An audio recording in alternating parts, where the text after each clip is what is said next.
আল্লাহ পাক আমাকে আপনাকে একটা সুন্দর বিবেক দিয়েছে। এই বিবেকটা খাটাবার পর্যন্ত আমাদের ক্ষমতাও নাই।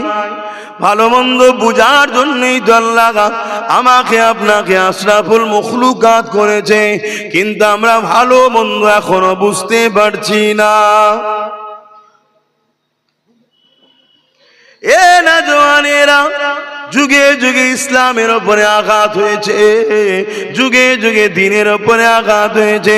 হযরত মূসা আলাইহিস সালামের জমানায় তখন ইসলামের উপরে আঘাত হয়েছে, তখন নায়ের উপরে আঘাত হয়েছে, ইব্রাহিম নবীর সময়তো হয়েছে, যুগে যুগে আঘাতটা হয়েছে। কিন্তু মনে রাখবেন, আমার আল্লাহ পাক তিনার দ্বীনের হিফাজত তিনি করেছে। কিন্তু তুমি আমি যে বলি আল্লাহকে ভালোবাসে, তুমি আমি যে বলি রাসূলুল্লাহকে ভালোবাসে, এই ভালোবাসার পরীক্ষা আল্লাহ পাক নেবে। ওই পরীক্ষা যদি তুমি আমি কামিয়াবি না হতে পারি, তাহলে তোমার আমার দুনিয়া আখিরাত বরবাদ হয়ে যাবে। অলরেডি দুনিয়া তো তোমার আমার বরবাদ হয়ে গেছে। কি ইজ্জত আছে তোমার আমার বলো তো দেখে? রাস্তায় যদি কুকুর মারা যায়, এর জন্য আন্দোলন হয়, কেস হয়, বিচার হয়। মুসলমান মারা গেলে আন্দোলন তো দূরের কথা, যে মারে তাকে এমএলএ এমপি বানানো হয়। ভুল বলছি নাকি? না রাজনীতি করছি মনে হচ্ছে? এ কথা বলেন না কেন? হক কথা বলা যদি রাজনীতি, ওই রাজনীতি আমার ধর্মে করা ফরজ। শুনছেন তো নাকি? অন্যায়ের বিরুদ্ধে বলার নাম যদি রাজনীতি হয়, ওই রাজনীতি আমার ধর্মে করা কি ফরজ, করতেই হবে। জুলুমের সাথ দেওয়া, মজলুমের উপরে অত্যাচার করা। আর মজলুমের সাথে আল্লাহ থাকে।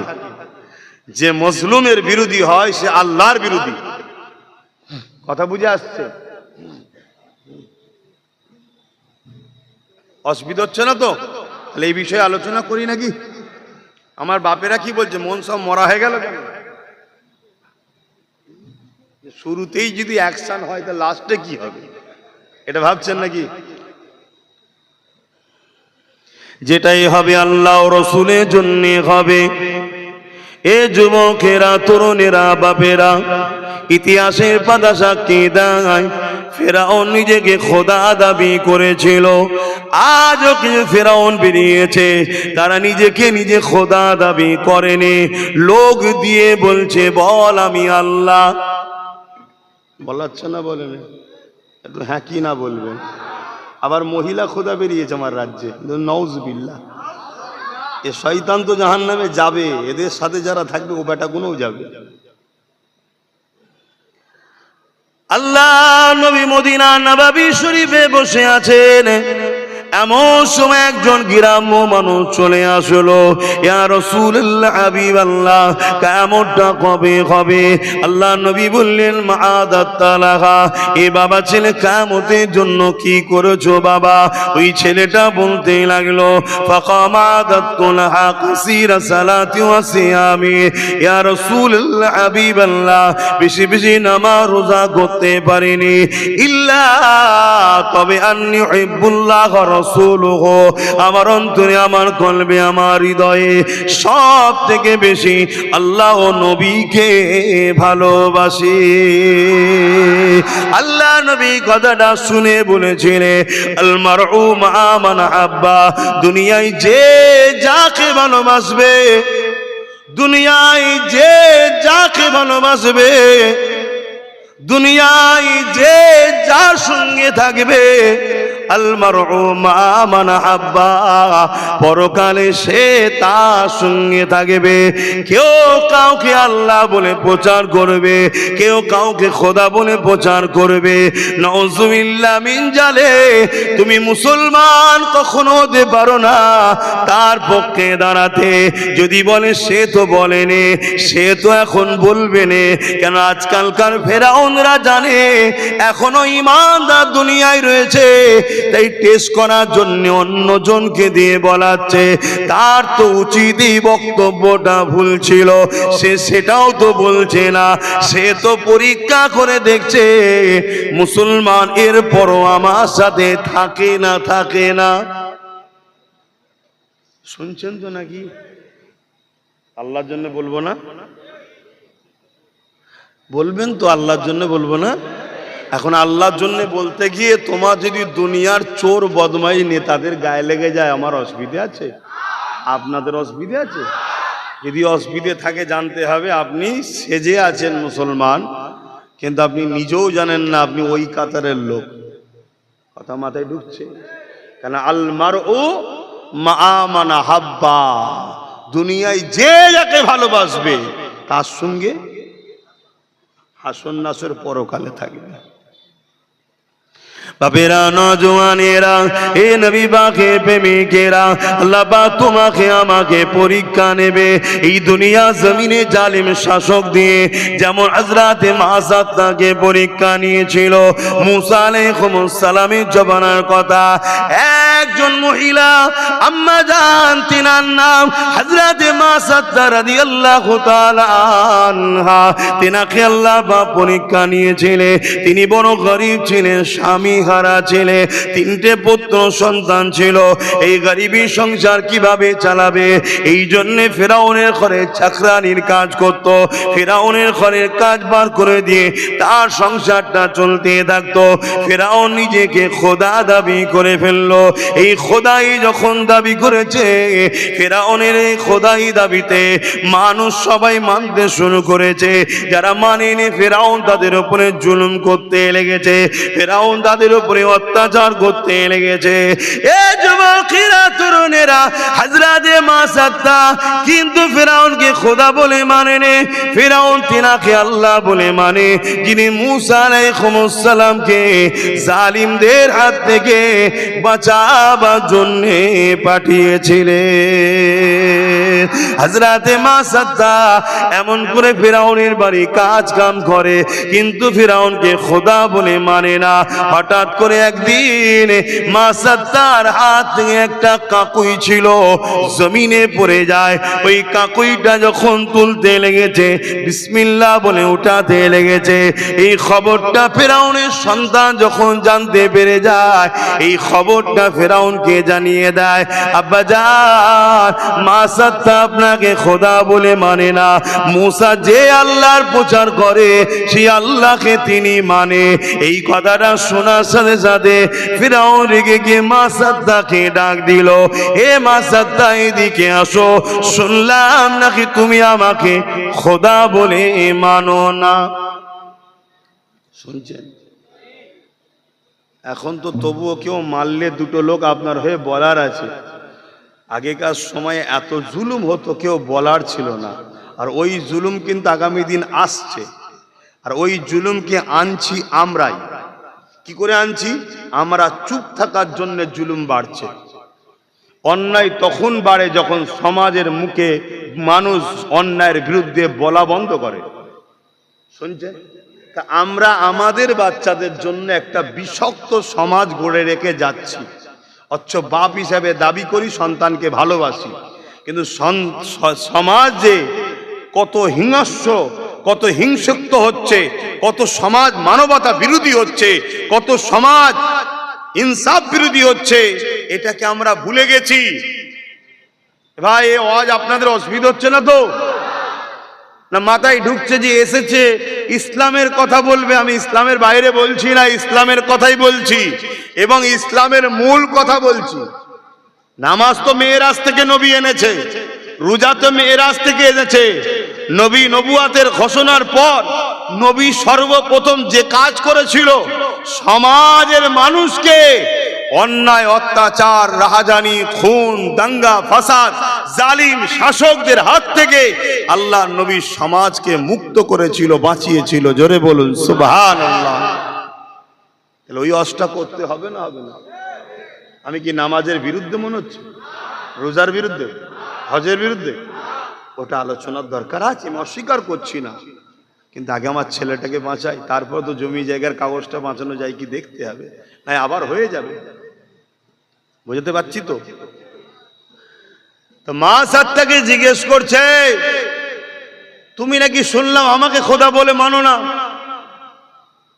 আমার দল করো না, তুমি নাকি মুসা যে খোদার বাণী প্রচার করছে মুসার দলে চলে গেছো। মনে রাখবেন এই পৃথিবীতে যুগে যুগে দুটো সাইড ছিল, একটা রহমানের আর একটা ইবলিস শয়তানের। যুগে যুগে যত জালিম শাসক এসেছে সবাই মুনাফিক উলামাদের দ্বারা ইসলামকে আঘাত করেছে, ইসলামকে মুছার চেষ্টা করেছে। আপনি মিলিয়ে নেন, চিঙ্গিস খান নাম শুনেছেন, জালিম শাসক ছিল, মুনাফিক উলামাদের দিয়ে পৃথিবীর বুক থেকে ইসলামকে মুছতে চেয়েছিল। হালাকু খান নাম শুনেছেন, হাত্তাকে আজ থেকে 79 বছর আগে এই ভারতবর্ষে যারা ছিল ব্রিটিশ হুকুমত, তারাও ছিল জালিম স্বৈরাচারী অত্যাচারী শাসক, তারাও মুনাফিক উলামাদের দিয়ে ইসলামকে এই ভারতবর্ষে মুছার চেষ্টা করেছিল। কিন্তু মনে রাখবেন যুগে যুগে হাক্কানি উলামারা ওই সকল জালিম শাসকদের বিরুদ্ধে লড়ে দাঁড়িয়ে গেছে।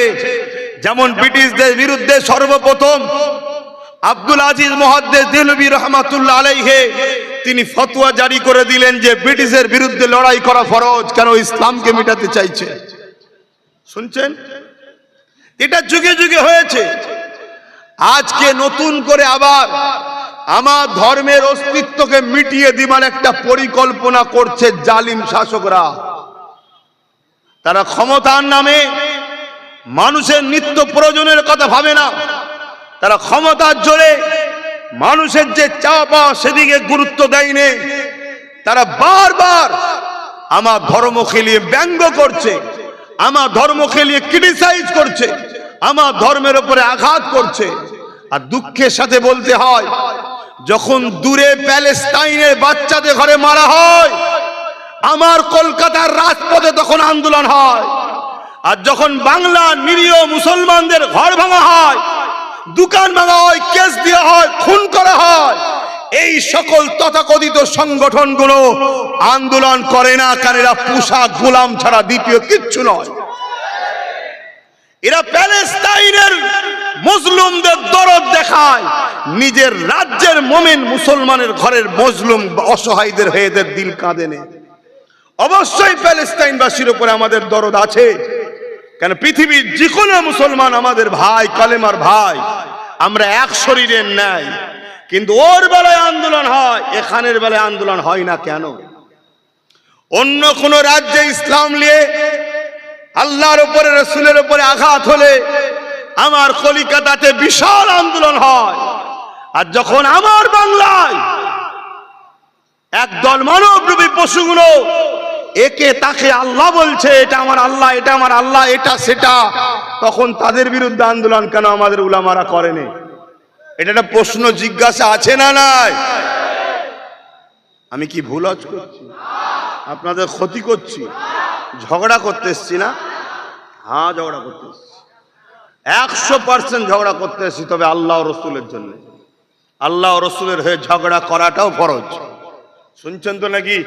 হ্যাঁ, ঝগড়া মানে লড়াই, আল্লাহ ও রসুলের পক্ষে করা ওটাও ফরজ। হ্যাঁ, নামাজ ফরজ, এটাও ফরজ। রোজা ফরজ, এটাও ফরজ। হজ করা মালদার জন্য ফরজ, এটাও ফরজ।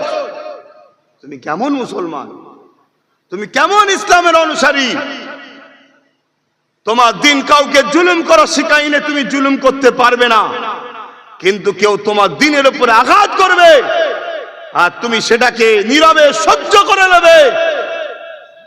কোন একটা জায়গায় আব্দুল্লাহ ইবনে উবাইয়ের মতো মুনাফিক ছাড়া আর কিছু বলতে পারছি না। আমার আলোচনা একটু মন দিয়ে শোনেন। কি কথা বলছিলাম? মা সাত্তা আম্মাকে জিজ্ঞেস করছে, এটা মহিলাকে। আমার আম্মারাও মাইকের আওয়াজে শোনেন, আপনারা আল্লাহর দয়াতে বেঁচে আছেন, আল্লাহর দয়াতেই সন্তান হয়েছে, আল্লাহর দয়াতেই স্বামীটা বেঁচে আছে, আল্লাহর দয়াতেই আপনি খাচ্ছেন, আল্লাহর দয়াতেই সুস্থ আছেন। যতটুকু যা আছে আল্লাহর দয়াতে। যতটুকু বিপদে পড়েছেন নিজের কর্মের ফলে। কথা বুঝছেন তো নাকি? হ্যাঁ, কেউ সামান্য কিছু ভিক্ষা দিয়েছে, এতে যেন আল্লাহ ভুলে তার দলদাস হয়ে যাবেন না। তাহলে আমার আল্লাহ তিনি, যিনি এই জালিমের হাতেই তোমাকে তছনছ করে দেবে। একজন মহিলা, মা সাতটা, 3টে সন্তান, ফেরাউন তাকে ডেকেছে, বলো তুমি আমায় খোদা বলে মানো? মা সাতটা চিন্তা করছে, জালিম মানুষকে হত্যা করে, খুন করে। যেমন আজ অনেক উলামারা, ইমামরা হক কথা বলতে পারছে না। কেন? ওই পাড়ায় মুসলিম সুরাতে এমন গুন্ডা আছে, ওই ইমামকে জবাই করে ফেলবে। এই সময় আছে না নাই বলুন? আমি ভুল বলছি? তাহলে ইমাম পরাধীন হলো কি করে? আর পরাধীন ইমামের পেছনে নামাজ কি হবে? লাও ফতোয়া। আমরা আমাদের মসজিদটাকে শেষ করলাম তো আমরা নিজেরাই। আমরা ইমামকে স্বাধীন দিইনি, ইমামের কথাকে আমরা কণ্ঠকে রোধ করে দিয়েছি। ইমাম তুমি হক কথা বলবে না, আল্লাহ ও রাসূলের পক্ষে কথা বলতে পারবে না। যদি বলতে পারতো তাহলে বাংলার প্রত্যেকটা মসজিদে ওই দিন এলান হতো, যেদিন গায়রুল্লাহ নামের কোন খাদ্যকে রেশনের মাধ্যমে মুসলমানকে খাইয়ে মুশরিক বানাচ্ছিল গভর্নমেন্ট, সেই দিন ইমামরা মসজিদে দাঁড়িয়ে বলে দিত, যেটা খেও না তোদের মুশরিক কাফের হয়ে যাবে। কিন্তু ইমামরা বলতে পেরেছে? বাকি কিয়ামতের দিন তো জবাব ইমামকেও দিতে হবে। কেন? জানের থেকে বেশি আমরা ওয়াদা করি আল্লাহকে ভালোবাসি, নবীকে ভালোবাসি, কিন্তু মুসলিম সমাজকে বলবো, তোমরা আমাদের কণ্ঠকে টিপে ধরছ, তোমরা আমাদের কণ্ঠকে টিপে ধরছ। আমাদের কণ্ঠকে অন্য কারো টিপার ক্ষমতা নয়, আমাদের কণ্ঠকে তোমরা টিপছ। আমরা হক কথা বলতে গেলে তোমরা জলসা কমিটিকে হুমকি দিচ্ছ, আমরা হক কথা বলতে গেলে তোমরা বলছো যে বাদ দে, দাওয়াত করো। আমরা হক কথা বললে থানায় গিয়ে কেস করে দিচ্ছ, জলসা যাতে করতে না পারে। এগুলো কারা করছে? আমার কওমের এক শ্রেণী মুসলিম, যাদেরকে আরবি ভাষায় মুনাফিক বলা হয়। আর এই মুনাফিক যদি আগামী দিন তোমাদের মাথায় নেতা হয়ে বসে থাকে, আল্লাহর জাত পাকের কসম করে বলছি, সময় আসতে দেরি হয়, যেদিন সময় আসবে এরা লাভ মেরে ইসলামকে ছেড়ে দিয়ে চলে যাবে অন্য ধর্মে, আর তোমাদেরকে ক্যাম্পের মধ্যে এরাই প্রথম ভরবে। কথা বলেন আব্বারা, আজ কি অসুবিধা হচ্ছে? আমি বাপেদের জিজ্ঞেস করছি, আব্বারা অসুবিধা হচ্ছে কেন? অনেকে তো বলে ও বাপ দাদুরা কখনো বলেনি, ও বলছে কেন? আমার বাপ দাদুর সময় এরম খোদার গজবে লোক ছিল? হ্যাঁ, এরম ফিতনা ছিল? এ কথা বুঝছেন না? বুঝেন? পরিস্থিতির শিকার হয়েই তো মানুষকে করোনার ভ্যাকসিন নিতে হচ্ছে। আগে ছিল নাকি করোনা? তাহলে এখন যদি বলা হয় আমার বাপ দাদু ভ্যাকসিন নেয় না, আমি লোবো কেন? মরে যা, কি বিপদ আছে না? নাই। তবে এটা উল্টো হয়ে গেছে, ভ্যাকসিন জেলেছে সেই বিপদে পড়ে গেছে এখন। কথা বুঝে আসছে তো? যাক, আমি যেটা বলতে চাইছি, আম্মা জান হযরতে মা সাত্তা হুজুরকে জিজ্ঞেস করছে, বলো তুমি কি আমায় খোদা বলে মানো? না মুসা যে খোদার প্রচার করছে তাকে মানো?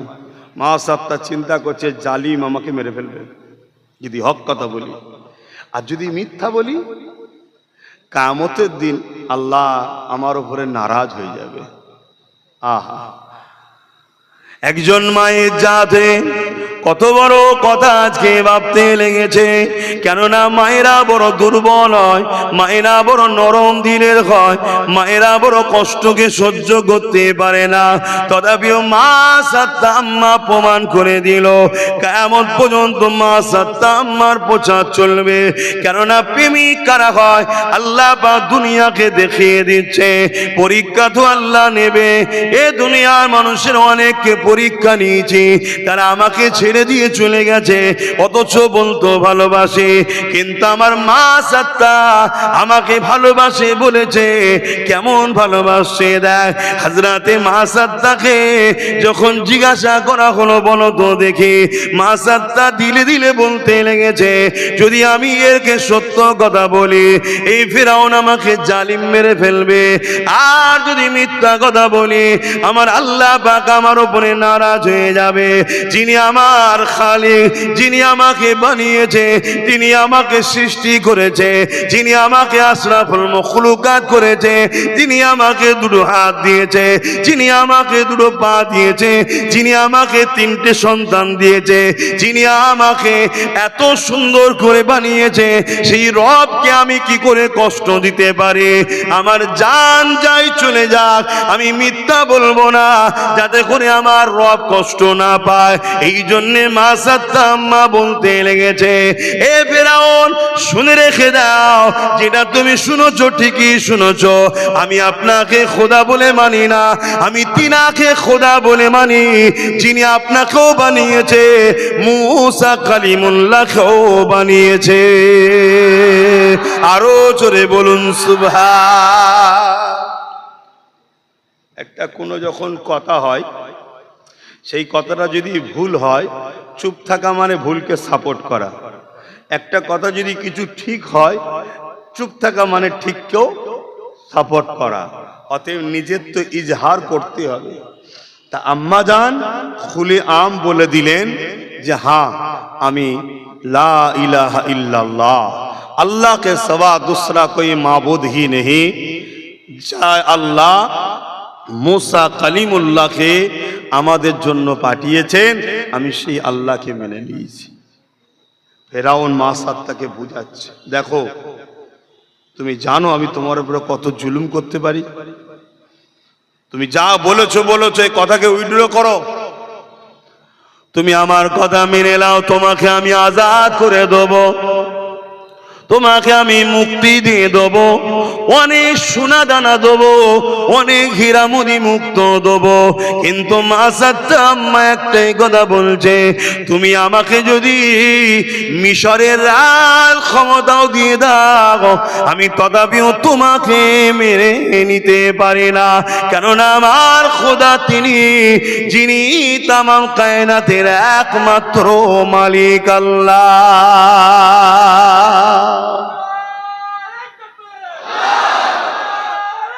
আল্লাহ আস্তে, আমি আবার এখানে বলে দিচ্ছি, আমার নামে স্লোগান দেবেন না জলসায়, রাস্তায় ঠিক আছে, কেন এটা হুজুরের মাহফিল, দিন ইসলামের মাহফিল, আমারটা দেবেন না। বাবেরা, নজওয়ান তরুণেরা হযরতে মা সাত্তাকে বিভিন্ন দিক দিয়ে লোভ লালসা দিচ্ছে। একটু মাঝে মাঝে ধরিয়ে দেওয়া দরকার আছে তো নাকি? হ্যাঁ, আর এখন 500,000 বাড়ালেই মাথা খারাপ আলেমুল আমাদের, কি হচ্ছে না হয়নি, দিশে নেই কি হচ্ছে। ও সামনে দাঁড় করিয়ে, উলামাদের সামনে দাঁড়িয়ে, উলামাদেরকে এক গাদা নিয়ে ওয়াকাফ আইনের পক্ষপাতিত্ব করছে। একটা কেউ বলেছিল যেটা আপনি ভুল বলছেন, এক কথা বলে, হায় হায় হায়। তবে আব্বাস সিদ্দিকী থাকলে কিন্তু বলতুনি, মাইকে কেড়ে নিতেন, মাথা কিনে ফেলেছো নাকি, এটাই বলতাম। আল্লাহ শুকর করে বলেছে, জাত পাকের কসম করে বলেছে, এটা ইমানের পাওয়ার, এটা অন্য পাওয়ার নয়। কিসের পাওয়ার? কিসের পাওয়ার? হ্যাঁ, ইমানের। বাবেরা, নজওয়ান তরুণেরা, আমার নবী পাকের প্রেমিকেরা, হযরতে আম্মা জান মা সাত্তাকে ফিরআউন অনেক করে বুঝাতে লেগেছে, নানান রকম লোভ লালসা দিতে লেগেছে। আম্মা মা সাত্তা একটাই কথা বলতে লেগেছে, এ ফিরআউন আপনি যাই বলেন না কেন, আমি আপনাকে খোদা বলে মানতে পারবো না, আমি আপনার দাসত্ব করতে পারবো না, আমি আপনার হুকুমের গোলাম হয়ে থাকতে পারবো না। কেননা আমি মুসার কালেমাকে পড়ে নিয়ে লা ইলাহা ইল্লাল্লাহ মুসা কালিমাতুল্লাহ বলে মেনে নিয়েছে। আপনি যতই যায় আমাকে লোভ দেন না কেন, আমি আপনাকে মেনে নিতে পারবো না।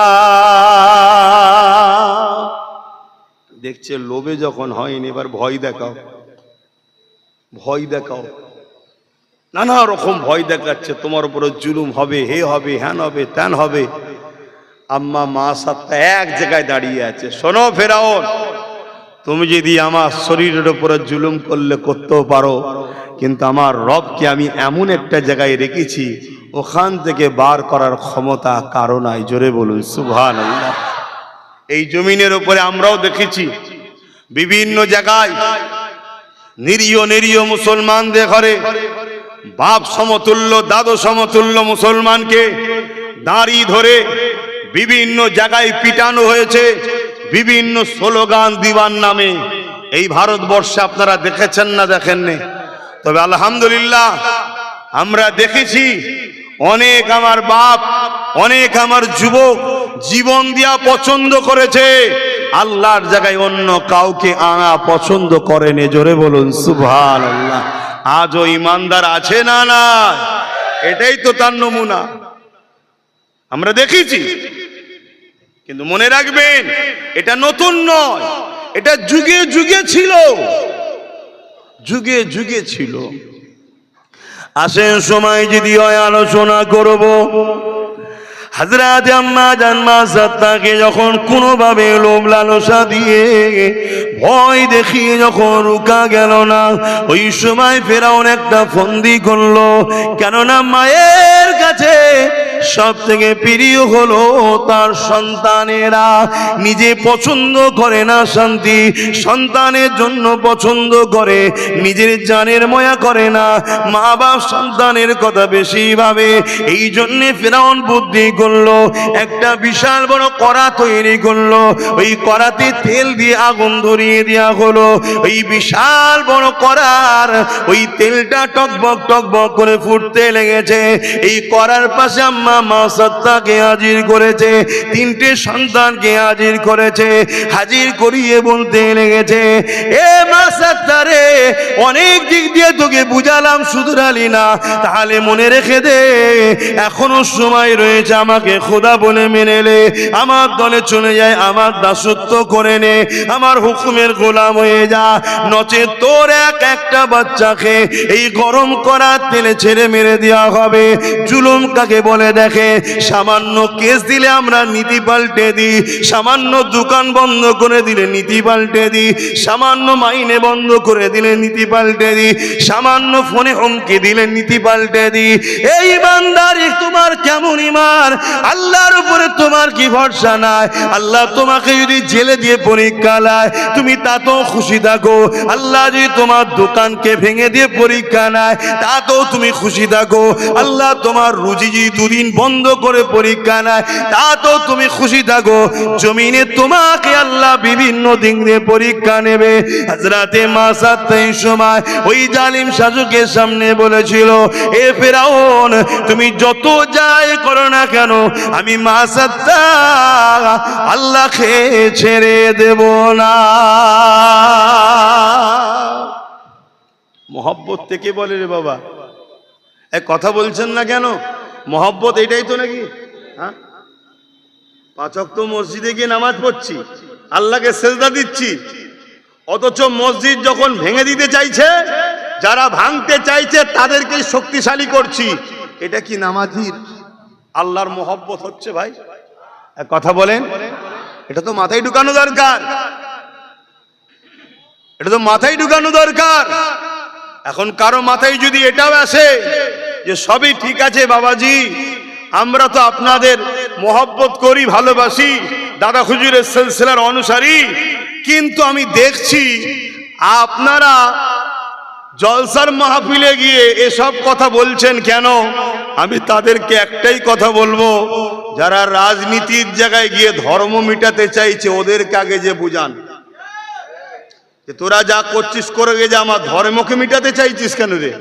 কথা বুঝছেন না, বোঝেন না?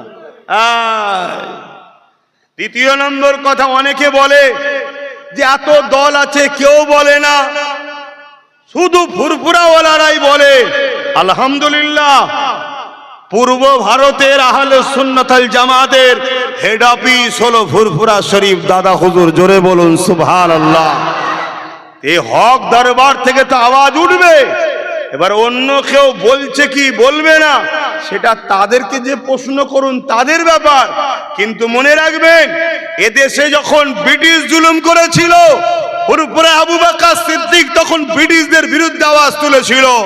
মনে রাখবেন, হক উলামাদের একটা বৈশিষ্ট্য হলো, হক উলামাদের একটা বৈশিষ্ট্য হলো, শুনছেন?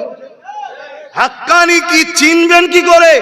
হক উলামাদের একটা বৈশিষ্ট্য হলো জালিম শাসকের সঙ্গে বন্ধু হবে না, টক্কর হবে। জোরে বলুন সুবহানাল্লাহ। যদি জালিম শাসকের সঙ্গে টক্কর হয় জানবেন এই আলেম হক। আর জালিম শাসকের সঙ্গে যদি বন্ধুত্ব থাকে জানতে হবে দাল মে কুছ, বাকি সব তো আপ জানতে হ্যাঁ, বাকি তো সব জানেন।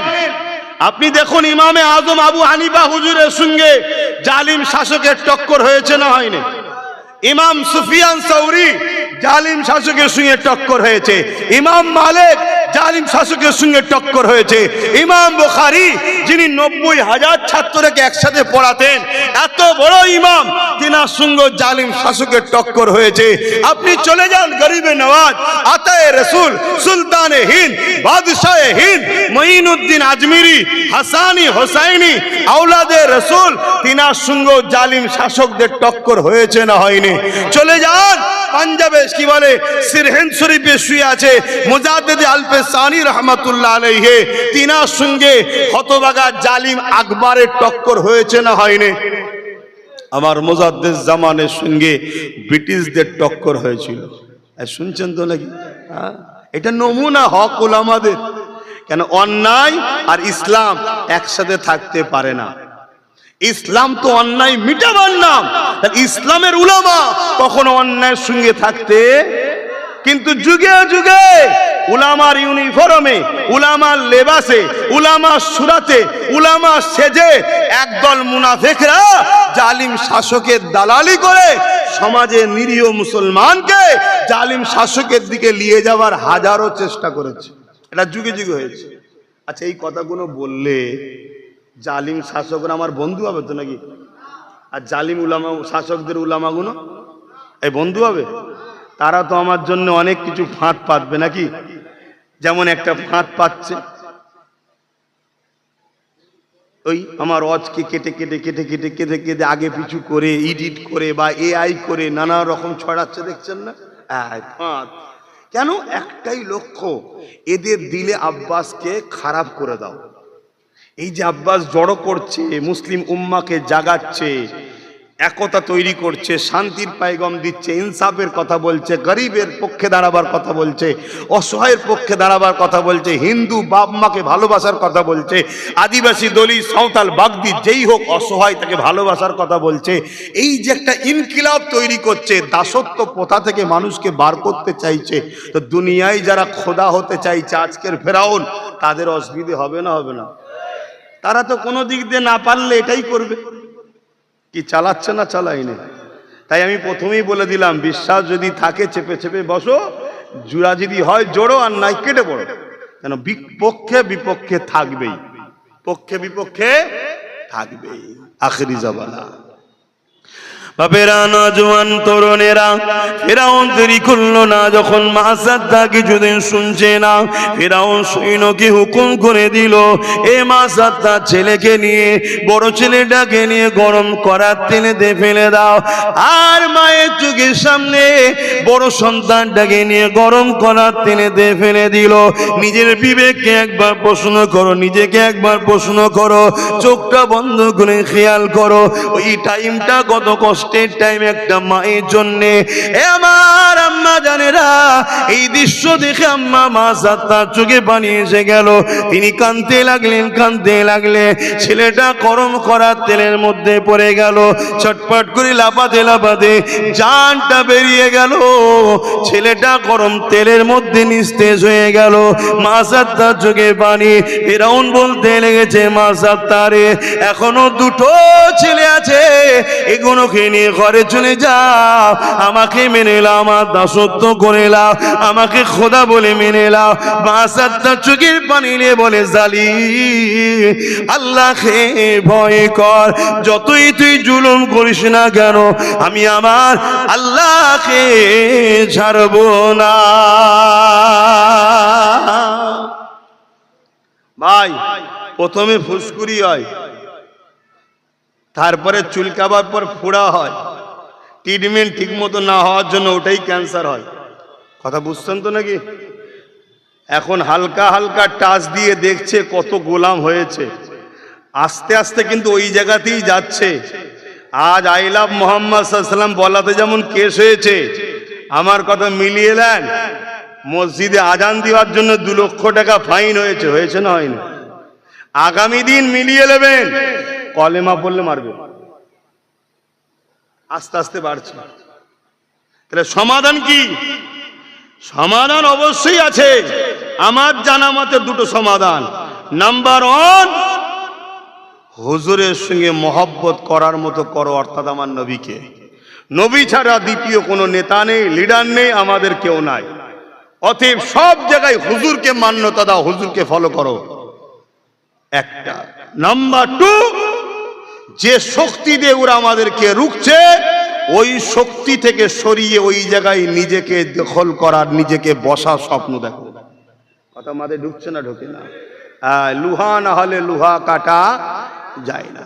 যদি লিভার হয় লাও, নচেত আমার কিছুই করার নেই। আমি তো শুধুমাত্র ডিউটি পালন করতে এসেছি, যাতে কম একদিন না বলে যে আমাদেরকে কেউ বলার ছিল না, আমাদেরকে কেউ বুঝাবার ছিল না, আমাদের কেউ ঘুম ভাঙাবার ছিল না, আমাদেরকে কেউ ডাকে নে, আমাদেরকে কেউ বুঝাই নে, এ কম যাতে না বলে, এজন্য জিন্দেগির বাজি লাগিয়ে, জানকে হাতে নিয়ে আমি হক কথা বলে বেড়াচ্ছি, জাতিকে শুধু জাগাবার জন্য, কাউকে মারার জন্য নয়, কাউকে পিটার জন্য নয়, কাউকে জুলুম করার জন্য নয়। কারণ এটুকু ইসলামে হারাম।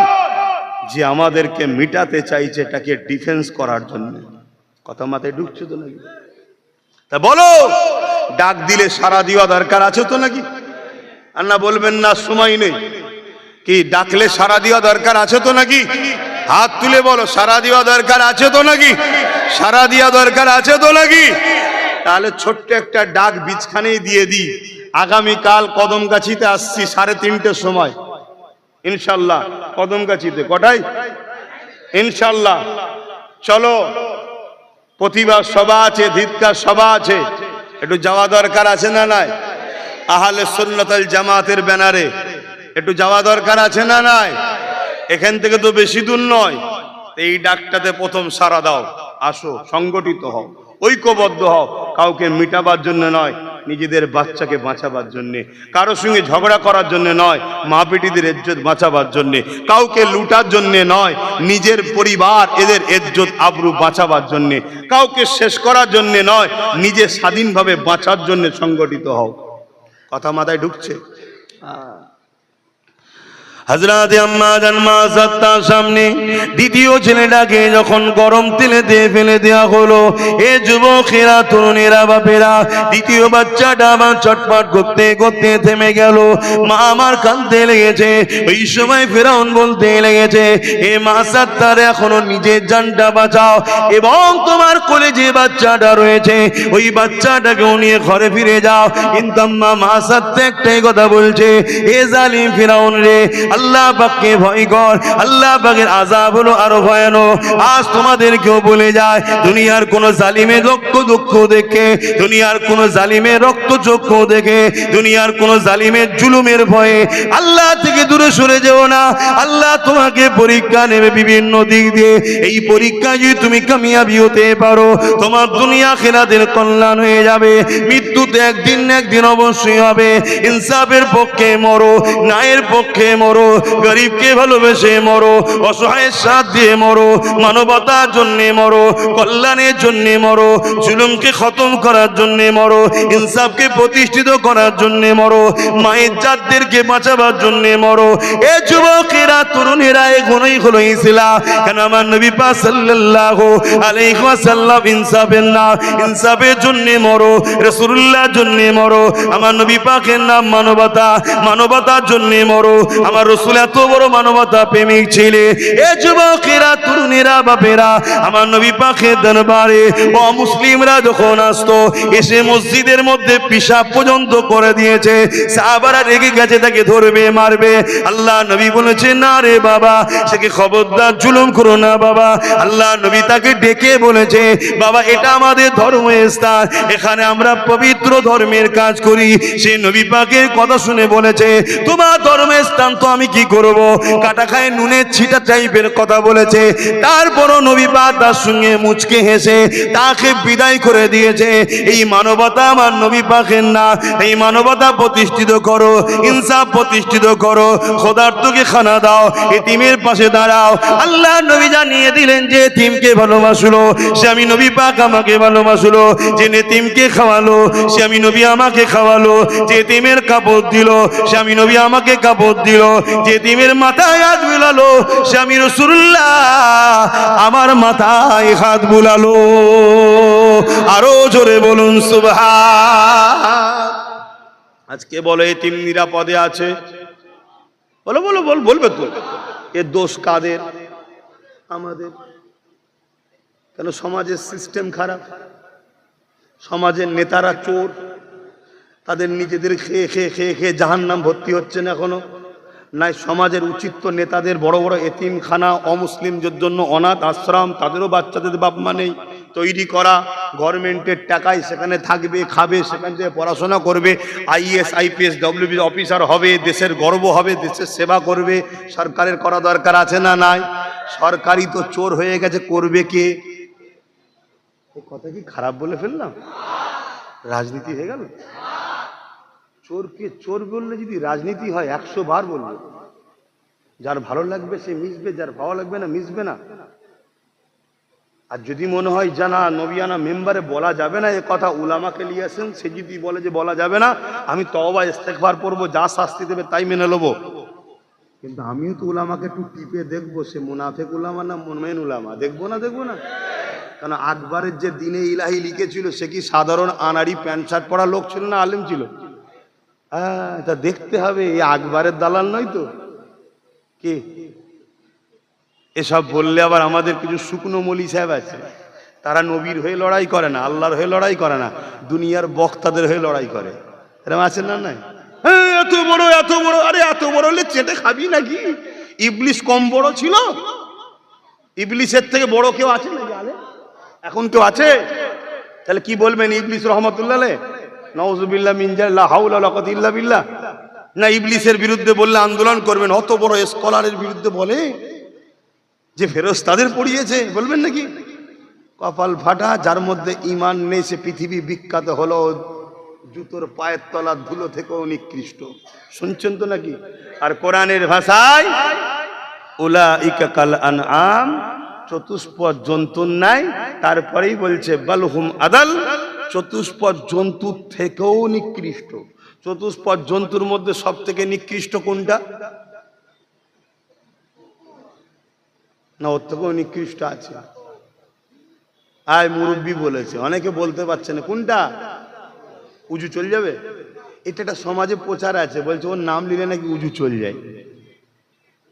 বাজে কথা। কোরআনে রয়েছে খিনজির।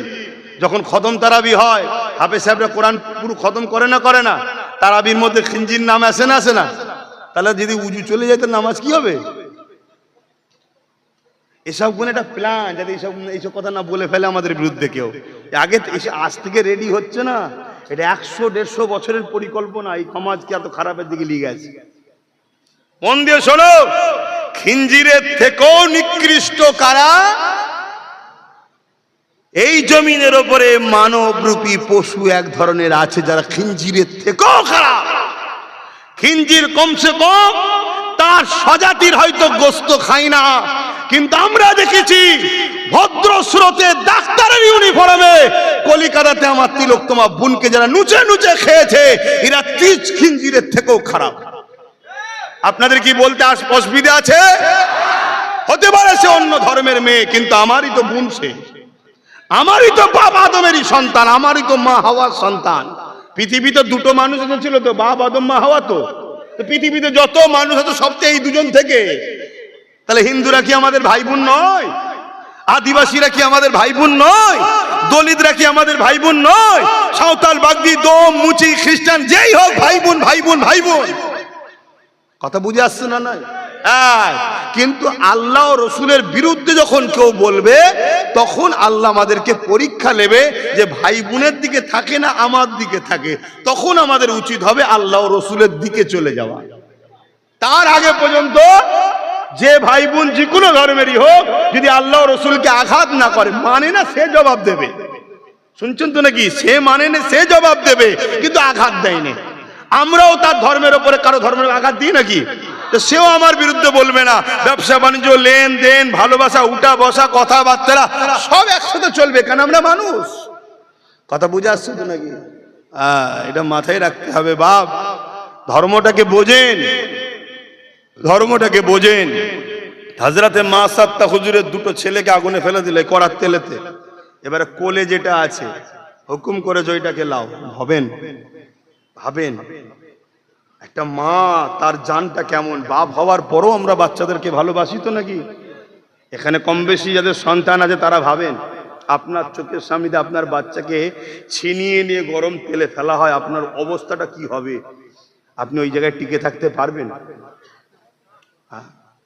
আজ আমার কত ভালোবাসার মানুষ, তাদের উপরে কি অমানবিক অত্যাচার হচ্ছে, কি জুলুম হচ্ছে। আলহামদুলিল্লাহ এখনো টিকে আছে তারা। এমনও হয়েছে লোকের ঘর ভেঙে দিয়েছে। এই রিসেন্ট আমার বাংলাতে নবী দিবসের মাহফিলে আসার দরুন এই বাংলার গভর্নমেন্টের লোকেরা কারেন্টের তার কেটে দিয়েছে। তাহলে এরা নবীর দিনের দুশ্মন নয়? হ্যাঁ, মানুষ তার নবী দিবসে যাবে তো কারেন্টের তার কাটবি কেন রে বাবা? মানুষ তার নবী দিবসকে ভালোবাসবে, যাবে তো কারেন্টের তার কাটবি কেন? তাহলে চিন্তা করো কোথায় যাচ্ছে সমাজ। আর আমরা সামান্য নিজেদের স্বার্থে ভাবছি খুব ভাল লাগছে না। আমরা ভুলে গেছি মির্জাফরের কথা। মির্জাফর সিরাজউদ্দৌলাকে ধরিয়ে দিল, আর লাস্টে মির্জাফরকেই ইংরেজরা কি বলল? যে তার জাতের হতে পারে না, যে তার জাত ভাইয়ের সঙ্গে গাদ্দারি করে, সে আমাদের সঙ্গে গাদ্দারি করবে না, এটা হতে পারে? কামানের সামনে বসিয়ে তোপ দিয়ে উড়িয়ে দিল। শোনো আমার জাতের ভাইরা, তোমরা অন্য কারো জন্য, আজকের ব্রিটিশদের উত্তরসূরিদের জন্য তোমরা নিজের ভাইকে কেস দিচ্ছ, ঘর ভাঙছো, মারছো, জুলুম করছো, অত্যাচার করছো। খুব ভালো লাগছে না? তোমাকে দিয়ে প্রথম জায়গাটাকে পরিষ্কার করে নিল, তারপরে তোমার পালা আসবে, তোমাকেও শেষ করে দেওয়া হবে। অলরেডি হচ্ছে তো, খবর লে দেখো না, বড় বড় রয়্যাল বেঙ্গল টাইগার ছিল, কি না করেছে। গরিবদেরকে লুটা থেকে শুরু করে, রেপ থেকে শুরু করে, খুন থেকে শুরু করে, কি না অত্যাচার করেছে মুসলিমদের ওপরে। সেই সব নামধারী মুসলমান যাদের জন্য করেছিল তারাই সব ভরে দিয়েছে, এখন গ্যারেজে পড়ে আছে। কথা মাথায় ঢুকছে? মিলিয়ে দেখো না। আসো আম্মা জান মা সাত্তার কোল থেকে বাচ্চাকে ছিনাবার জন্য ফেরাউনের সৈন্যরা গিয়ে গেল। বাচ্চা মাকে জড়িয়ে ধরে রেখেছে, মা ও বাচ্চাকে জড়িয়ে ধরে রেখেছে। এই টানাটানি ছিঁড়াছিঁড়ি চলতে লেগেছে। এই মন অবস্থাতে মা সাত্তা বাচ্চাকে ধরে রাখতে পারল না। মায়ের বুকে থেকে ছোট্ট বাচ্চাটাকে ছিনিয়ে নিয়ে জালিম অত্যাচারী ফেরাউন সে এমন করে গরম তেলেতে বাচ্চাকে ফেলার উদ্দেশ্য আদেশ দিল। বাচ্চাকে গরম তেলে ফেলে দিল। বাচ্চা ছটফট করতে করতে থামিয়ে গেল। এই দৃশ্যটা দেখার পরে মা সহ্য করতে পারে না, কলিজা ফাড়া কান্না নিয়ে আসমানের দিকে মুখ তুলে বলতে লেগেছে, আল্লাহ আল্লাহ পাক, আমার পরীক্ষাকে আপনি হালকা করে দিন আল্লাহ। আল্লাহ মা সাত্তার তিনটে সন্তান আপনি দিয়েছিলেন, তিনটি আপনার হাওয়ালায় চলে গেল আল্লাহ। আল্লাহ পাক আপনি আমার ঈমানকে হিফাজত করেন আল্লাহ। এই জালিমের কাছে আমি যেন নত না হয়ে যায়, এই জুলুমের কাছে আমি যেন পরাজিত না হয়ে যায়, এই জুলুমের অত্যাচারের কাছে আমি যেন খাবনে না যায়। এ আল্লাহ মা সাত্তার ঈমানকে হিফাজত করে, এই পরীক্ষা আমার জন্য আসান করে দেয়। এই দৃশ্যটা দেখে ফিরআউন আর থাকতে পারল না, সৈন্যদের হুকুম করে দিল মা সাত্তাকে গরম তেলে ফেলে দাও। এই হুকুম করার সাথে সাথে ওই আগুনের গরম তেলের ভেতর থেকে বড় ছেলে আওয়াজ দিয়ে বলতে লেগেছে, আম্মা দুনিয়ার নজরে এটা একটা গরম তেল, কিন্তু এই গরম তেলের মধ্যে আল্লাহ পাক শাইউন কাদির, তিনি জান্নাতের শান্তি রেখেছে। এ যুবকেরা, আমরা ইতিহাস করেছি, কোরআনে দেখেছি নমরুদ আব্বাজান ইব্রাহিম আলাইহিস সালামকে আগুনে ফেলে দিয়েছিল।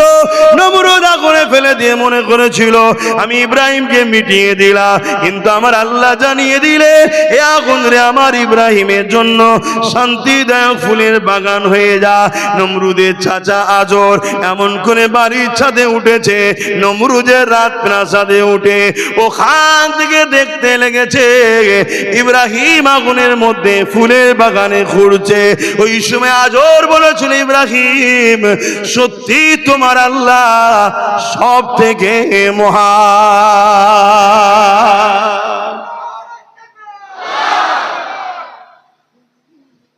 আমরা দেখছি গরম আগুন তেল টকবক করে ফুটছে, কিন্তু আমার আল্লাহ তার মধ্যেই শান্তি রাখতে পারে না, পারে না। জোরে বলুন। এই হিন্দুস্তানের জমিনে, এই দেশে, আমাদের দেশে, আর এটা আমাদের বাপ আদমের দেশ, আমাদের আব্বাজানের দেশ, জানেন তো নাকি? হ্যাঁ, এখানে বাপ আদম এসেছিলেন আর মা হাওয়া জেদ্দা এসেছিলেন। তো যাই হোক, এই হিন্দুস্তানের জমিনে আমাদের গরিবে নওয়াজ সুলতানে হিন্দ আতায়ে রসুল হুজুর একদিন যাচ্ছে, অনেকে যান আজমির শরীফে, কিছুদিন আগে আল্লাহ আমাকেও নিয়ে গেছিলেন, ঘুরে আসলাম, হুজুরের দরবারে হাজিরি দিয়ে হুজুরের থেকে দুয়া নিয়ে আসলাম। আল্লাহর ওলিরা মরা না জিন্দা? আওয়াজ দিয়ে বলুন।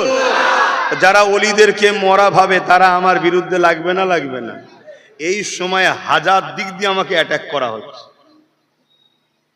ভাবছে হয়তো ঘরে ঢুকিয়ে দেবো, শুনছেন তো নাকি? কিন্তু আপনাদের ইরাদা কি? আমায় ঘরে ঢুকাবেন? আপনাদের ইরাদাটা কি? আপনাদের কি দিল চাইছে একটু বলুন না, ঘরে ঢুকাবেন?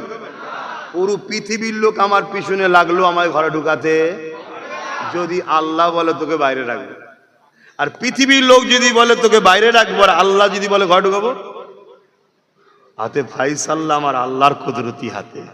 তার জাত পাকের কসম করে বলছি, ফাইসাল্লাহ তার হাতে। সে হাজারো ওয়াজকে ব্যঙ্গ করুক, ক্রিটিসাইজ করুক, কাটুক, বিরোধী করুক, রুখুক, এক দরজা বন্ধ করলে আমার আল্লাহ হাজার দরজা খুলতে পারে। জোরে বলুন সুবহানাল্লাহ। হ্যাঁ, সেই রবের উপরে তোমাদেরও ভরসা আছে তো নাকি? জোরে বলো, আছে তো নাকি? হাত তুলে বলো, আছে তো নাকি? নারী দিবে, আরো দিল খুলে নারী দিবে, নারী দিবে। হ্যাঁ, আল্লাহু আকবার। আল্লাহ তো তিনি সব থেকে বড়। তরওয়ালের তলায় শুইয়েও যদি কেউ বলে তোকে মেরে দেবো, তোমার ইমান কি বলছে? পারবে? আল্লাহ যদি ওই অবস্থায় মরণ থাকে তবে হবে, আর যদি আমার মরণ অন্য কোন স্টাইলে লিখে থাকে ওখানেও মরণ। সামনে যদি বন্দুক ডাইরেক্ট নিয়ে বলে এক্ষুনি দিয়ে দিলাম, আর ঢাচাম করে হয়তো দিয়েও দিল, মরে যাবেন? বলুন বলুন বলুন। আরে আপনার পীরকেই তো 3টে গুলি করেছিল সামনাসামনি, জানেন না? গোবরডাঙ্গা সেজে বাবু, জানেন তো ইতিহাস? হ্যাঁ, একদম ডাইরেক্ট দম দম করে 3টে।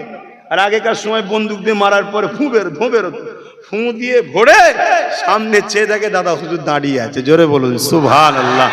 কদমে পড়ে গেছে। আরে আপনি তো দেবতা, তাদের ভাষায় তারা যেটা বোঝে। দাদা হুজুর বললেন না আমি মানুষ, কিন্তু মানুষে মানুষ মারেন আপনারা? একই যাক, অনেক বড় কথা, সবই আপনারা জানেন। সে ক্ষমা চেয়েছে আর করেছে, কথা বুঝে আসছে, সেদিকে আমি যাচ্ছি না। তাহলে মরণ যদি লিখা না থাকে মারতে কেউ, আর মরণ যদি লিখা থাকে বাঁচাতে কেউ। তোমাকে যদি আল্লাহ দুবেলা না খেয়ে পরীক্ষা নেয়, তুমি আল্লাহর খুশির জন্য হালাল না খেতে পাও, চুপ থাকবে, কিন্তু হারাম খাবে নাকি?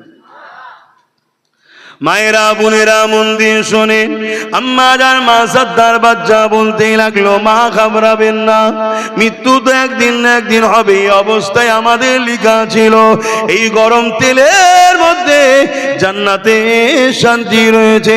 মাকে ওই গরম তেলেতে ফিরে দেওয়া হলো। এইভাবে যুগে যুগে জুলুম করেছে এ যুবকেরা, তরুণেরা, বাপেরা। জুলুম প্রতিদিন যাচ্ছে বাড়ছে, জুলুম প্রতিদিন যাচ্ছে বাড়ছে। এখনো এখনো সময় আছে। কেউ আপনাকে ডাকছে, কেউ আপনার হয়ে আওয়াজ তুলছে, কেউ আপনার হয়ে কথা বলছে, তার পাশে দাঁড়ান। আল্লাহ নবী এমনি জানিয়ে দিয়েছে, এ দুনিয়া মানুষেরা কুরাইশ খানদানের নেতৃত্ব মানবে, কুরাইশে জান্নাত তলায় থাকবে, কুরাইশের পাশে দাঁড়াবে। আজকে যদি কেউ আপনাদের জন্য আওয়াজ তোলে, কেউ আপনাদের জন্য লড়াই করে, কেউ আপনাদেরকে বাঁচাবার জন্য দেশের সর্বোচ্চ আদালতে গিয়ে কেস করে, মামলা করে, ঈমান ও ইহসানের দায়িত্ব হলো তার পাশে গিয়ে আপনাদের দাঁড়ানো দরকার আছে না নাই? কিন্তু এই সুযোগ যদি হাতছাড়া করে, আগামী দিন আপনাদের হয়ে বলবে না, কেউ বলবে না, মুখ খুলবে না যে না এরা বড় এহসান ফারামুখ, এদের হয়ে কেস খায়, এদের হয়ে লড়ি, এদের হয়ে মার খায়, এদের হয়ে মাকে গাল খাওয়ায়, এদের হয়ে বাপকে গাল খাওয়ায়, এদের হয়ে গাড়ি ভাঙি, এদের হয়ে জামা রক্তাক্ত করি, এদের হয়ে চরিত্র আঘাত লাগায়, এদের হয়ে মিথ্যা মামলা খায়, এদের হয়ে কি না কি হয়, অথচ এরাই আমাকে গাদ্দার মনে করে। তখন ইসলাম বলছে, যখন তোমার কথা কেউ নেবে না, তুমি খামোশ হয়ে যাও, তুমি অন্যায় করো না, অন্যায় থেকে তুমি দূরে সরে যাও। শুনছেন তো নাকি? আজ কেউ না কেউ বলছো তো নাকি? আব্বাস সিদ্দিকী বলছে, আরো অনেকে বলছো তো নাকি? এখনো সময় আছে, সংগঠিত হও, ঐক্যবদ্ধ হও। আগে আসুন আমি আমার নবী পাকের দিকে যাই। এ যুবকেরা, তরুণীরা, বাপেরা, কেউ যদি মনে করো পরীক্ষা নেবে না, এমনি এমনি জান্নাতে চলে যাবে, এটা কোরআনের বিরোধী হয়ে যাবে। আল্লাহ পাক কোরআনের মধ্যে জানিয়েছে, আমি তোমাদেরকে বিভিন্ন দিক দিয়ে পরীক্ষা নেব, ওই পরীক্ষায় ধৈর্যের সাথে, সবরের সাথে যে পাস করতে পারবে তার জন্যই তো বিজয় কামিয়াবি রয়েছে। আমার আল্লাহ পাকের কাছে সবথেকে প্রিয় হলো আমার নবী পাক। সেই নবী পাককেও আল্লাহ পাক পরীক্ষা নিয়েছে, যা কিনা বানালে কোন কায়নাত বানাতেন না, সেই নবী পাককেও আল্লাহ পরীক্ষা নিয়েছে।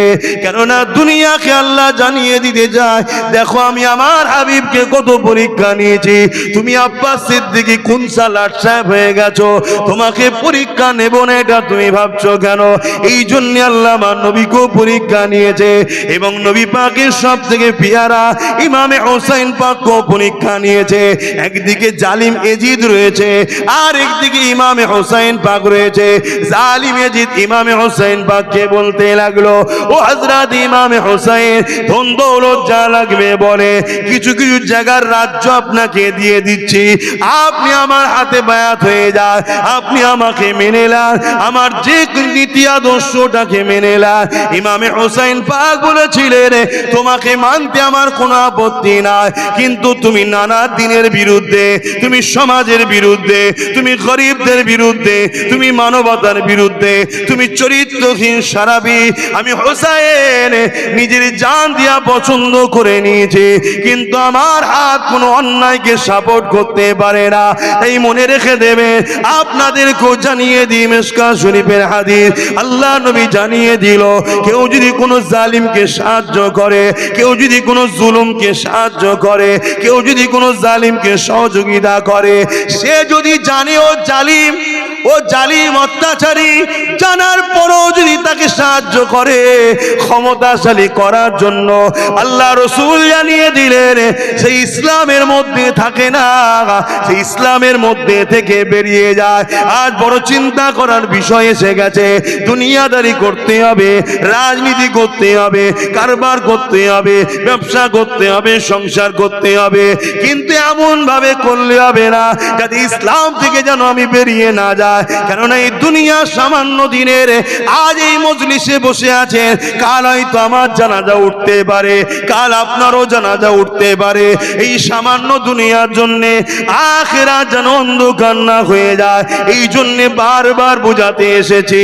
হ্যাঁ, আমার বিরুদ্ধে অনেকে বলবে, কেন মুজাহিদ আল পেসানির বিরুদ্ধে বলেছিল, আমার বিরুদ্ধে অনেকে বলবে, কেননা গরিবে নওয়াজের বিরুদ্ধে অনেকে বলেছিল, আমার বিরুদ্ধে অনেকে বলবে, কেননা জবানার মুজাহিদ আবু বকরের বিরুদ্ধে অনেকে বলেছিল।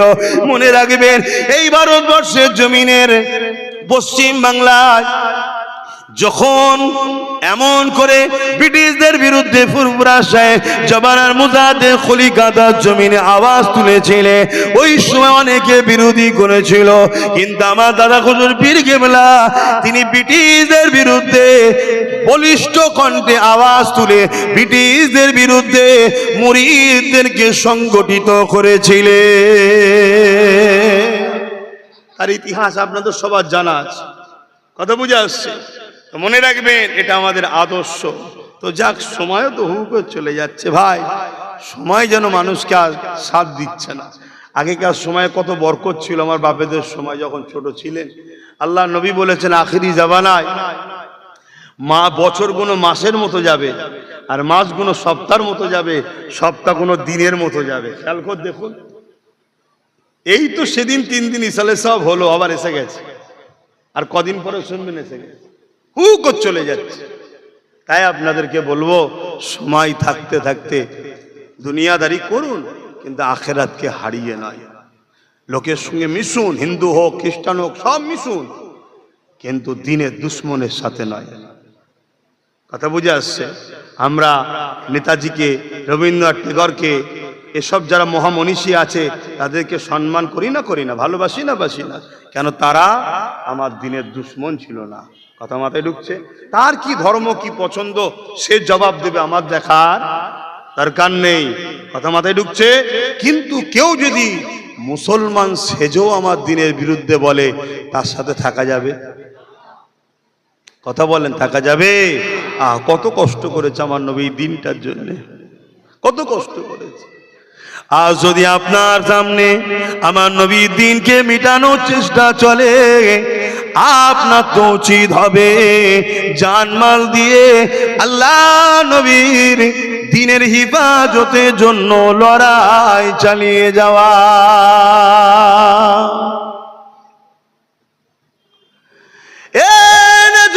তরুণেরা, আল্লাহ নবীর জীবনে এমনও দিন গেছে, আল্লাহ নবী পেটে 3 দিন পাথর পর্যন্ত পেরে কাটিয়েছে।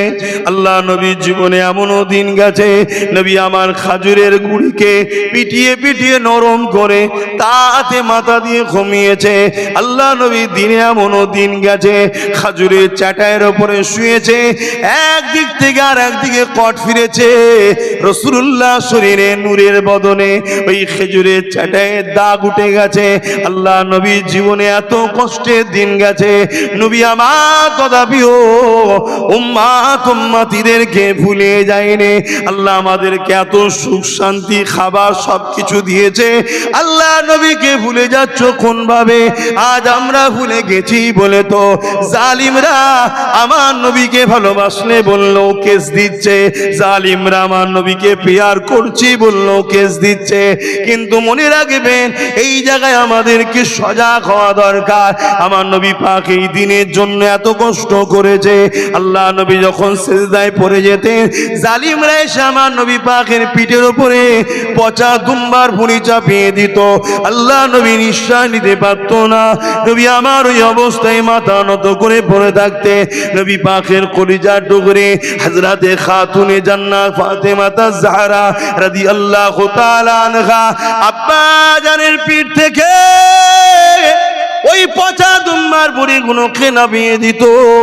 তারপরে আল্লাহ নবী মাথা তুলতে, এ নবীর উম্মতেরা, দুনিয়ায় একে বাঁচাবো ওকে বাঁচাবো, এর জন্য তার জন্য সবার জন্য লড়লে, আমার নবী দিনের জন্য কি খেয়াল করলে? আমার নবী দিনের উপরে আজ কত আঘাত দেওয়া হচ্ছে। তুমি আমি কি করলা? তুমি আমি শুধু আঘাত দিলে মাঠ ভর্তি করে চিল্লালা, কিন্তু একবারও বুঝলাম না যে ক্ষমতা দিয়ে আঘাত করছে, ওই ক্ষমতায় আমরা তাকে বসাবো যে আমার নবীর দিনের উপকার যদি নাও করে, কেন ক্ষতি যেন না করে। কি গো, ভাবা দরকার আছে না?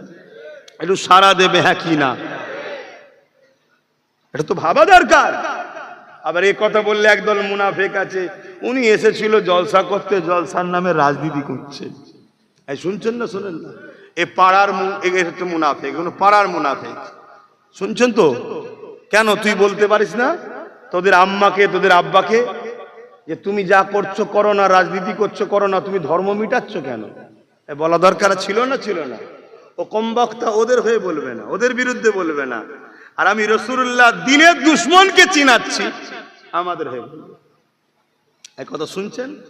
আজকে হাজার হাজার মাদ্রাসা মিথ্যা মামলা করে বন্ধ করে দেওয়া হচ্ছে, হাজার হাজার মসজিদ বন্ধ করে দেওয়া হচ্ছে, হাজার হাজার মাদ্রাসাকে বোল্ডুজার দিয়ে ভেঙে দেওয়া হচ্ছে।